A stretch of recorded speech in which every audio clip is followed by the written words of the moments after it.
नमस्कार दोस्तों, हिंदी के इस वीडियो में आप सभी का बहुत बहुत स्वागत है।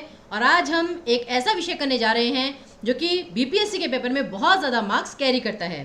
तो चलिए फिर इस मार्ग में आगे बढ़ते हैं। और आपको याद होगा कि जो सबसे पहला लेक्चर था बीपीएससी का, उसमें मैंने आपको एक एनालिसिस दिखाया था जो हमने किया था कि 2021 का जो पेपर था उसकी बाइफर्केशन क्या थी विषयों की और 2019 में क्या थी। तो अब 2000 अगर हम 21 की बात करें तो मैंने आपको बताया था कि जो निबंध है, निबंध तो आपका 30 मार्क्स का आता है, जो सबसे ज़्यादा मार्क्स का आना ही आना होता है पेपर में। लेकिन बाद में आता है आपका सार लेखन। तो सार लेखन जो है, अब जैसे मुहावरे, लोकोक्तियाँ, शुद्ध शुद्ध वाक्य, पर्यायवाची, सर्वनाम, ये सारे ऐसे विषय हैं जो व्याकरण में आप थोड़ा थोड़ा करके अभ्यास करते रहते हैं, कोई बात नहीं। लेकिन जहाँ तक बात आती है सार लेखन की, उसके लिए हमें बहुत ज़्यादा अभ्यास करना पड़ेगा, क्योंकि अभी तक ऐसे हमने उसका कोई प्रॉपर तरीके से प्रैक्टिस की नहीं होती है। मुहावरों की, वाक्यों की फिर भी हम प्रैक्टिस करते रहते हैं, बट सार लेखन की प्रैक्टिस नहीं हो पाती। तो इसी विषय पर आज हम आपके साथ पूर्णतः अच्छे से अभ्यास प्रश्नों के साथ चर्चा करेंगे। चलिए, और सार लेखन आपको पता है कि जब 15 मार्क्स का है तो 15 मार्क्स में से मैं कहती हूँ अगर आपके कि 12 मार्क्स भी आए, ठीक है ना, और मैं आपको बता रही हूँ अगर आप अच्छे से बस थोड़ी सी प्रैक्टिस कर लेंगे ना, आपके 15 में से 14 मार्क्स भी आ सकते हैं। कोई ऐसी मुश्किल वाली बात नहीं है। और जहाँ पर इतने सारे मार्क्स हैं वहाँ पर क्यों मार्क्स छोड़ने।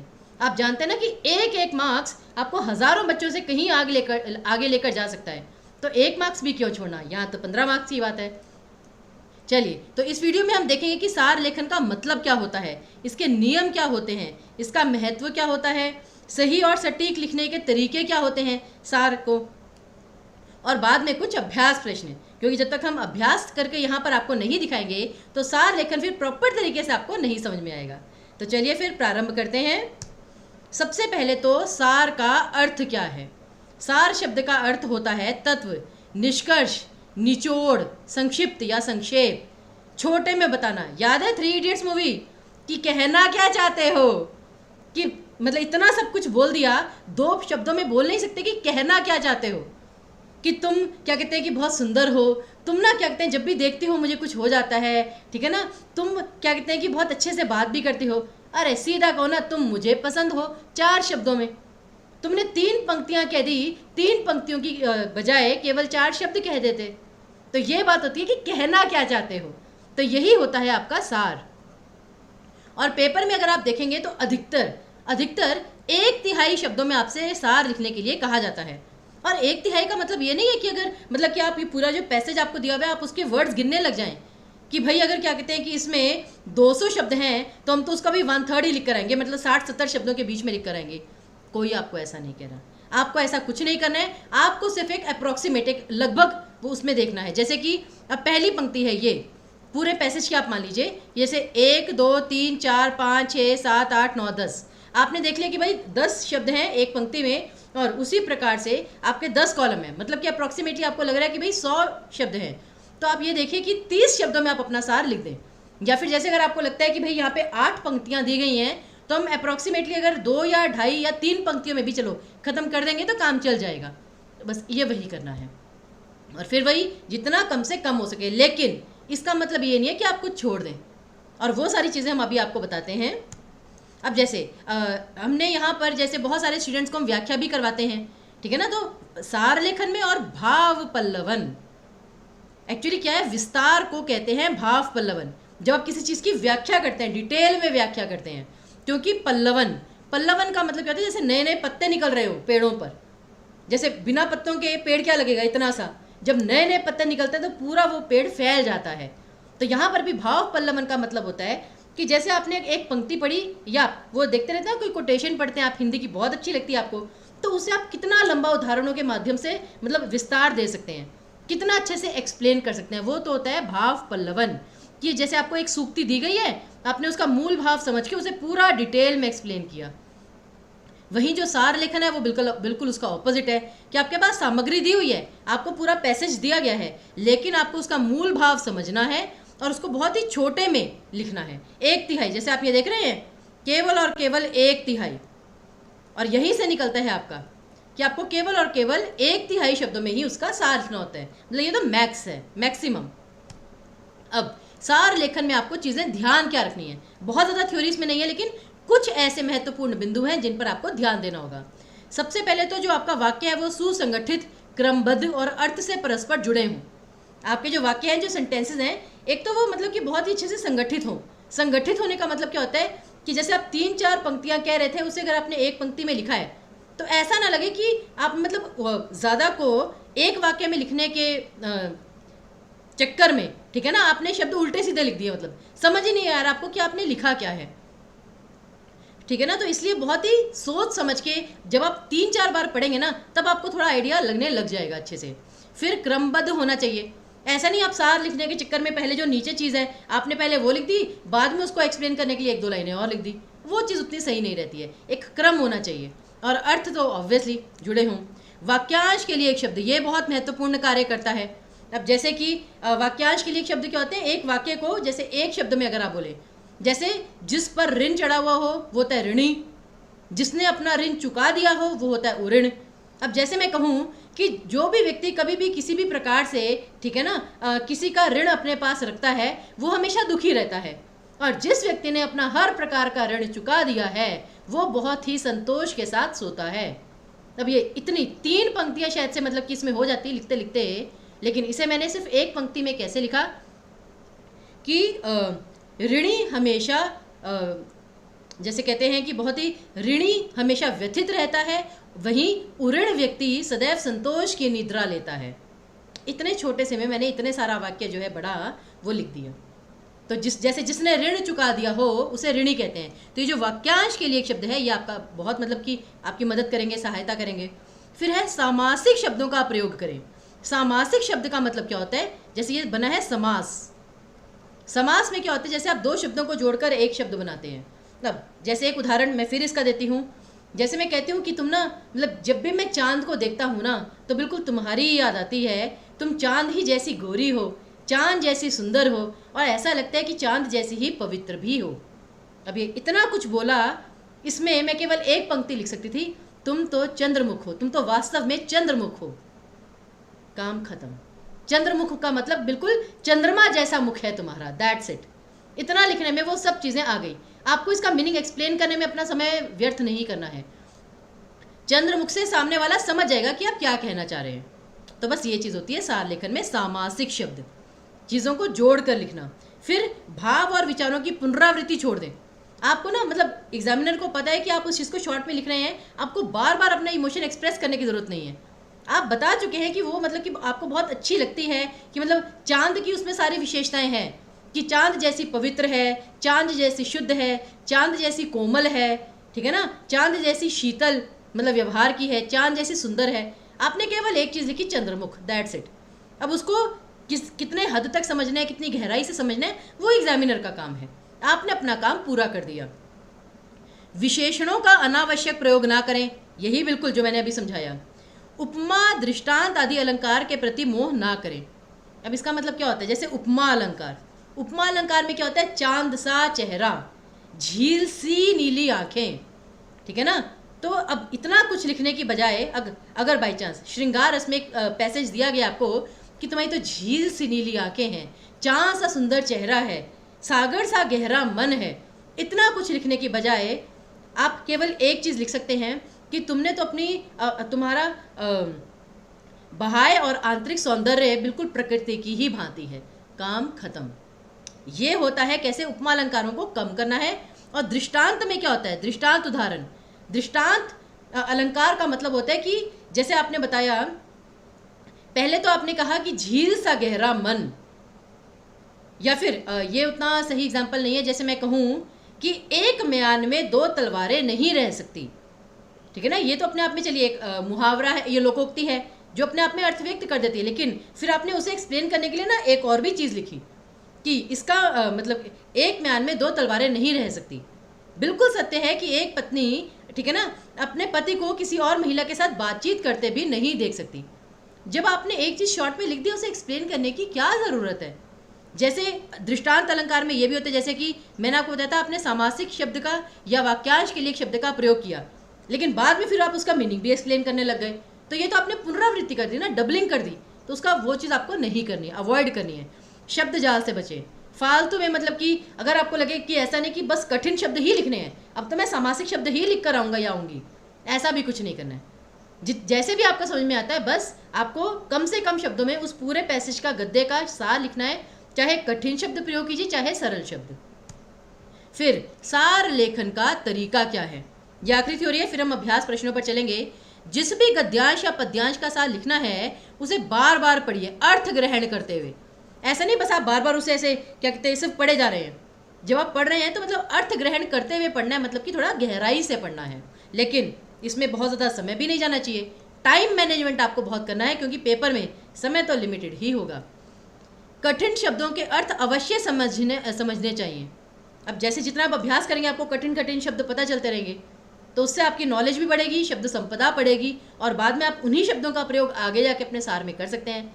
तो नो डाउट ये कहने वाली बात तो नहीं है कि मतलब ज़रूरत नहीं है कहने की कि वो चीज़ आपकी वेटेज तो थोड़ी बढ़ाती ही है। मूल भाव, विचार या तथ्य को ग्रहण करने का प्रयास कीजिए। वो कहते हैं ना, जैसे इस पूरे पैसेज को लिखने का मतलब मोटिव क्या है, बताना क्या चाह रहे हैं, कि कहना क्या चाह रहे हैं, वो चीज़ समझने का प्रयास कीजिए। एक बार अगर आपने वो बात समझ ली फिर तो आप उसे लिख ही लेंगे। मेन मुद्दा यही होता है समझने का, कि अल्टीमेटली बात क्या कहना चाह रहे हैं। कभी कभी 4-5 चीज़ें फालतू की एक्स्ट्रा की जोड़ी होती हैं एक ही चीज़ को एक्सप्लेन करने के लिए। आप उन्हें हटाइए, आप मुद्दे की बात पर आइए। फिर अपने पूर्व ज्ञान और भाषा ज्ञान के माध्यम से अपने विचारों को सरल और संक्षेप में लिखें। मैंने कहा ना, सरल भाषा में, जो सामने वाले को भी समझ में आ जाए, या फिर ऐसा भी नहीं कि आपको मतलब कि बिल्कुल ही सिंपल। अगर आपको उसका थोड़ा मतलब अच्छी वाली वोकैबलरी पता है तो यूज़ कीजिए, लेकिन अपना पूर्व ज्ञान मतलब कि जैसे कि आपको शिक्षा के ऊपर कोई निबंध आ गया तो, और हाँ पेपर में ना आपको शीर्षक लिखना भी आता है। कभी कभी काफ़ी बार आपको ये आता है कि इसका उपयुक्त शीर्षक देते हुए इसका सार लिखिए। तो शीर्षक देने में तो फिर आपको वही होगा कि जो आप सार लिखते हैं कि अल्टीमेटली ये पूरा पैसेज किस चीज़ पर आधारित था, तो शीर्षक भी लिखना होता है। तो उसके लिए अब जैसे शिक्षा में आपको पता है कि क्या क्या चीज़ें दी गई हैं कि अल्टीमेटली किस चीज़ की तरफ हर चीज़ बार बार घूम रही है, वो चीज़ आपको समझनी ही पड़ेगी। जब एक संक्षिप्त शीर्षक बार बार मस्तिष्क में आए तो उससे अन्य विचारों और भावों को जोड़ने का प्रयास कीजिए। कि जब आपको लगता है कि पढ़ के ना ये पैसेज को आपने 2-3 बार पढ़ लिया, बार बार एक ही चीज़ आपके माइंड में आ रही है, दैट मीन्स वही शीर्षक है, बस उसको थोड़ा सा क्रमबद्ध, ये मतलब थोड़ा सा सोच के ना थोड़ा सही शब्दों का प्रयोग करके शीर्षक लिखिए, और बाकी आपका जो भाव होगा सभी विचारों को उससे जोड़ने का प्रयास कीजिए कि सारे जो मुद्दे दिए गए हैं वो उस चीज़ से जुड़ रहे हैं या नहीं जुड़ रहे हैं, कि उसी के आगे पीछे है ना। ऐसा तो नहीं कि उससे बिल्कुल हटके कोई विचार दिया गया है, फिर आपको वो भी शीर्षक कुछ ऐसा देना पड़ेगा कि वो भी उसमें समाहित हो जाए। फिर संक्षिप्त रूप अपूर्ण और अस्पष्ट कदापि नहीं होना चाहिए, ये बहुत इंपॉर्टेंट है। अब यहाँ पे हमने कह तो दिया कि जो सार लेखन है वो 1/3 शब्दों में, लेकिन स्टूडेंट्स वो अपना जो है मतलब कॉमन सेंस बहुत अच्छे लगाते हैं। वो कहते हैं भाई ये इतनी सारी चीज़ें ना, अगर हमें 3-4 बहुत अच्छी लाइन मिल जाते हैं, ठीक है ना, मिल जाती हैं, तो हम उन्हीं के आधार पे बस सार लिख देंगे, काम खत्म। एग्जामिनर जो है ना, ठीक है ना, उसे बहुत अनुभव है, बहुत एक्सपीरियंस है, वो समझता है कि बच्चे ने क्या किया है, शिक्षार्थी ने क्या किया है। तो इसीलिए ऐसा नहीं होना चाहिए कि आपने मतलब कि बीच में आधा पैसेज पढ़ा और उसी का बस सार थोड़ा बहुत लिख दिया। वो जो सार है वो आपका अधूरा होगा, उसमें सारी चीज़ें समाहित नहीं होंगी। तो इसलिए पैसेज को पूरा पढ़िए, अच्छे से पढ़िए, अर्थ ग्रहण करते हुए पढ़िए, तब जाकर ही आपका जो सार है वो पूर्ण लगेगा। और संक्षिप्तीकरण में मूल रचना से लगभग 3/4 शब्दों का प्रयोग हो, ये मैं आपको बता ही चुकी हूँ, ठीक है ना। चलिए अब आते हैं अभ्यास प्रश्नों पर। 2 या 3 अभ्यास प्रश्न करेंगे क्योंकि वही अपने आप में पर्याप्त होंगे, और यहाँ पर मैंने आपको एक क्वेश्चन बाद के लिए भी दिया है स्वयं से अभ्यास करने के लिए, और मैं आप सभी से अपेक्षा करूंगी कि वो जो मैं आपको गद्यांश दूंगी उसका सार और शीर्षक आप स्वयं लिखेंगे और मेरे साथ यहाँ पर नीचे कमेंट बॉक्स में शेयर करेंगे जब भी आपको समय लगे, जब भी आप ये वीडियो देखें, क्योंकि उससे आपका ही अभ्यास होगा। चलिए तो सबसे पहला गद्यांश आपके सामने ज़रा इसे पढ़िए। आजकल अंग्रेजी के माध्यम से विज्ञान की शिक्षा देने पर जोर दिया जा रहा है, वह कदापि उचित नहीं है।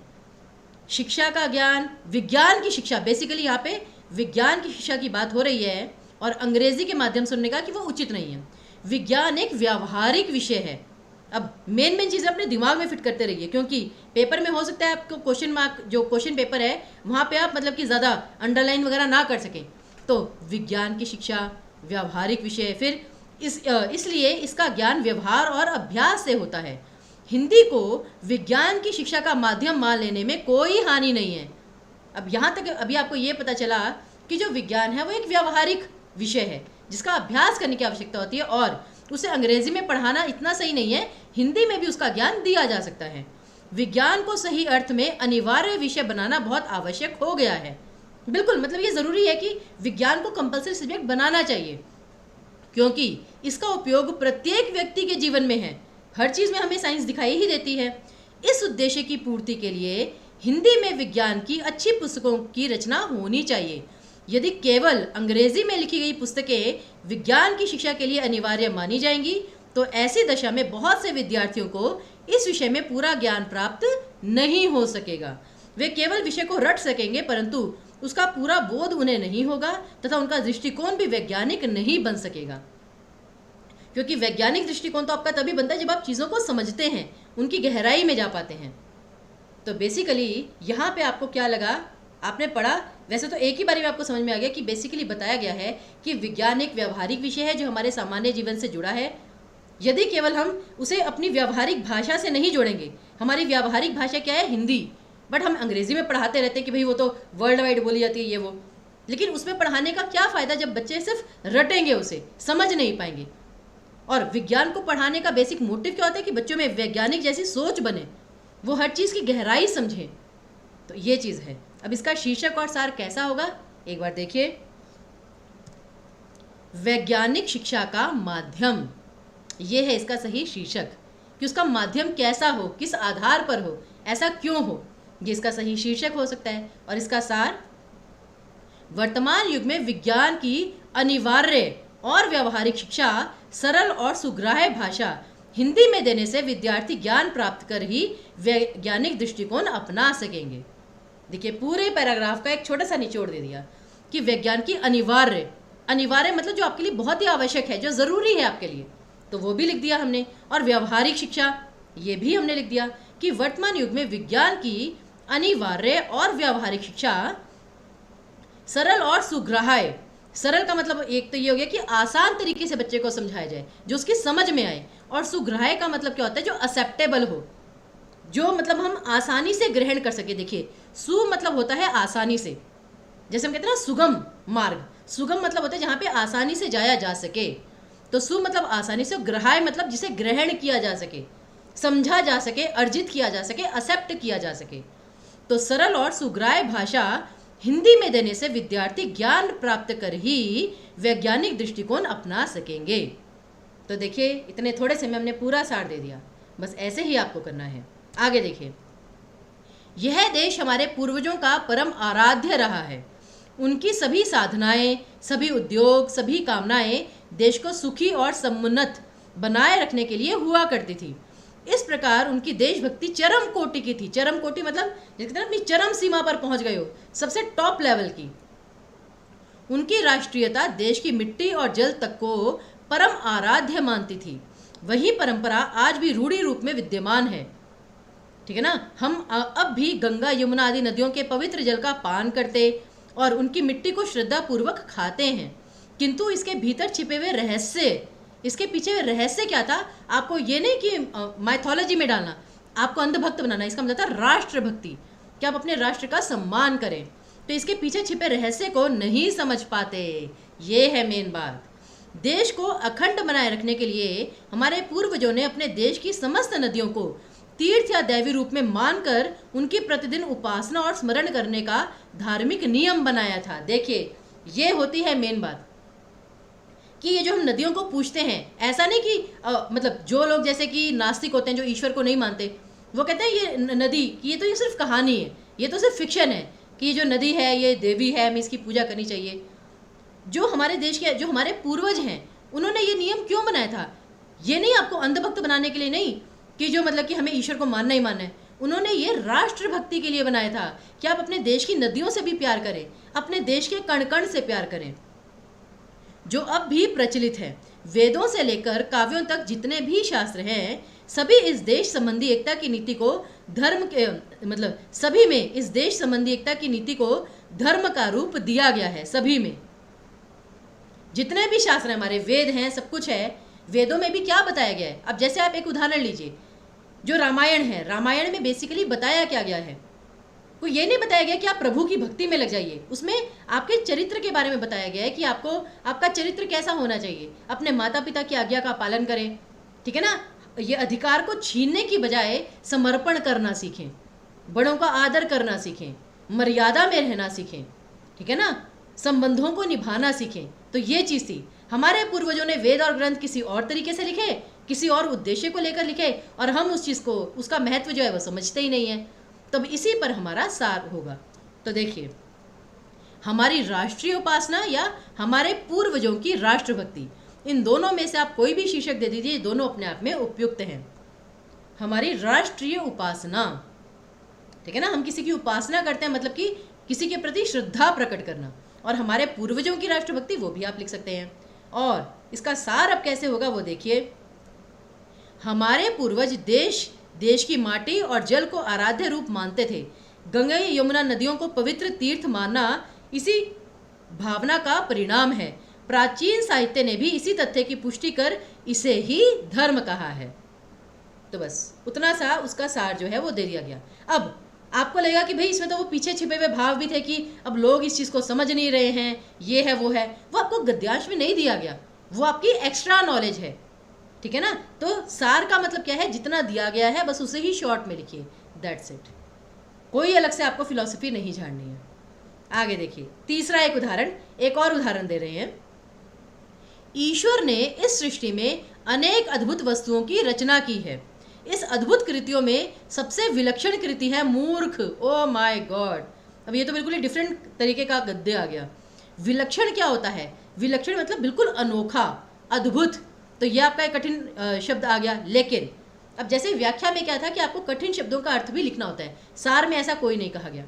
और जो नहीं पूछा गया है उसे फालतू में मत कीजिएगा प्लीज़। जितना पूछा गया है उतना ही लिखिए। अगर पेपर में आपको शीर्षक लिखने के लिए कहा गया है तभी शीर्षक लिखिए, अनावश्यक रूप से मत लिखिए शीर्षक। अगर वहाँ पर आपको केवल इतना दिया गया है कि दिए गए गद्यांश का सार 1/3 शब्दों में लिखिए, आपको केवल सार लिखना है। अगर आपको दिया गया है कि दिए गए गद्यांश का उचित शीर्षक देते हुए इसका 1/3 शब्दों में सार लिखिए, तब आपको शीर्षक लिखना है।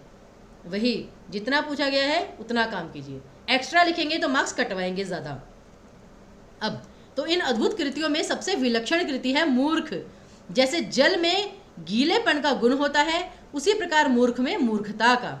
भेद केवल इतना है कि मूर्ख की मूर्खता को जानने के लिए आपको कोई कष्ट नहीं करना पड़ता। ओह माय गॉड, वह अपने इस गुण का प्रदर्शन करने के लिए स्वयं ही बहुत ललायित और व्याकुल रहता है। मतलब मूर्ख हमेशा ही अपनी मूर्खता प्रदर्शित करता ही रहता है। हमने कहा है कि मूर्ख ईश्वर की अद्भुत कृतियों में सबसे विलक्षण है। इसके कई कारण हैं, अब कारण भी बताए गए हैं। पहला और सबसे महत्वपूर्ण कारण यह है कि कोई मूर्ख अपनी मूर्खता को स्वीकार नहीं करता। ये सबसे महत्वपूर्ण बात है। उसका ऐसा करना स्वाभाविक और आवश्यक है। ये ज़रूरी भी है, क्योंकि इसी से प्रमाणित होता है कि वह वास्तव में मूर्ख है। मूर्खता की विलक्षणता का दूसरा कारण यह है कि यह गुण हमें केवल दूसरों में दिखाई देता है, अपने आप में नहीं। ये भी बिल्कुल सही है। मूर्खता की कई विशेषताएं हैं। यह गुण सब देशों में पाया जाता है, ठीक है ना, सर्वव्यापी है ये। तो ये यदि काल की दृष्टि से देखें तो यह गुण सर्वत्र विद्यमान रहता है। सर्वत्र मतलब कि हर जगह। यह विलक्षण गुण लिंग, वर्ण, जाति इत्यादियों के भेदों को स्वीकार नहीं करता। मतलब हंसी वाली बात, एक व्यंग्य वाली बात कैसे पूरे हिंदी के गद्य के रूप में दिखाई गई है, ये तो अपने आप में अद्भुत है वाकई में। तब देखिए, अब आप इसका शीर्षक कैसे दे सकते हैं? मूर्खता एक विलक्षण गुण, ऐसे करके भी इसका क्या कहते हैं वो शीर्षक जो है वो दे सकते हैं। तो चलिए देखते हैं क्या है इसका सार और शीर्षक। विलक्षण मूर्ख, आप ये भी कह सकते हैं। और जैसा मैंने बताया कि मूर्खता एक विलक्षण गुण, आप ये भी लिख सकते हैं। ये देखिए, मूर्खता एक विलक्षण गुण। तो पढ़ने वाला भी सोच में पड़ जाएगा कि भाई ये कैसे विलक्षण गुण है, मतलब अद्भुत। चलिए सार।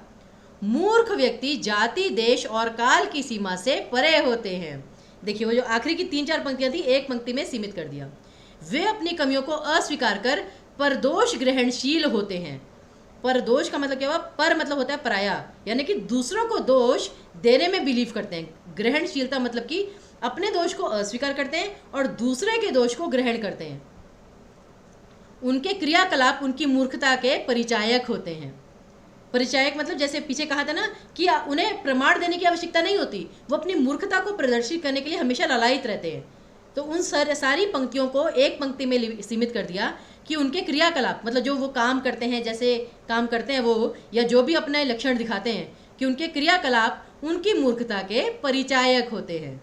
तो बस इतने से में पूरा का पूरा सार आपका आ गया। तो मुझे पूरा विश्वास है कि जो 3 उदाहरण आपने किए हैं, मतलब इससे बड़ा गद्यांश आपको पेपर में नहीं आएगा। गद्यांश की जो सीमा होगी वो इतनी ही होगी, ठीक है ना। तो बस इसी चीज़ का आपको बार बार अभ्यास करना है। चलिए, तो आपके लिए मैं यहाँ पर एक गद्यांश छोड़कर जा रही हूँ। आज पूरा अभ्यास कीजिएगा कि आप इसका एक शीर्षक दे सके, इसका छोटा सा सार लिख सके, और सार अगर थोड़ा सा ज़्यादा लंबा या छोटा हो गया कोई बात नहीं, धीरे धीरे करते करते आपको प्रैक्टिस उसकी हो जाएगी। तो चलिए फिर ये वाला वीडियो जो है ये तो हम यहीं पर समाप्त करते हैं, परंतु इस आशा के साथ कि आप निरंतर अपना अभ्यास करते रहेंगे और आपको किसी भी प्रकार की कोई भी समस्या आती है, अगर आपको लगता है कि मैम प्लीज़ इस टॉपिक पर भी हमें थोड़ा बता दीजिए, तो वो आप नीचे कमेंट बॉक्स में अपने सजेशंस, अपनी क्वेरीज जो हैं वो लिख सकते हैं। चलिए, तो अगर आपको ये वीडियो पसंद आए तो प्लीज़ इसे लाइक शेयर सब्सक्राइब ज़रूर कीजिएगा। हमें आपके कमेंट्स का इंतज़ार रहेगा। तब तक के लिए अपनी तैयारी अच्छे से कीजिए, अपने स्वास्थ्य का ध्यान रखिए और हमें विदा दीजिए। बहुत बहुत धन्यवाद।